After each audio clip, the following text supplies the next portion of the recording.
Early college at OCtech is an exciting opportunity for both parents and students, and the benefits are tremendous.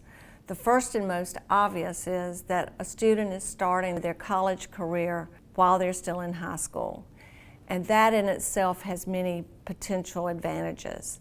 A parent can save a tremendous amount of money, an entire first year, in some cases a year and a half of college, and that can be a tremendous financial advantage. The advantages for a student to take early college courses are multiple. A student can start their learning career while they're still in high school, earn a weighted GPA, which makes them much stronger in the college admissions process. And by starting your career while you're in high school, you're also starting your life and hope eligibility for scholarships.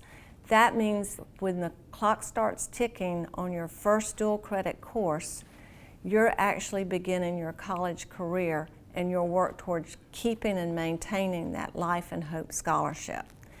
By doing this now, you can bank those and later on use them to maintain your scholarship when you transfer to a four-year university or college.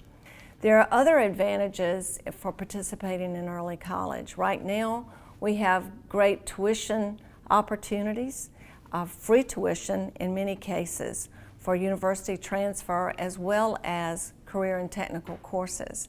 We have the opportunity to participate in youth apprenticeships, which will pay almost all materials and books for a student.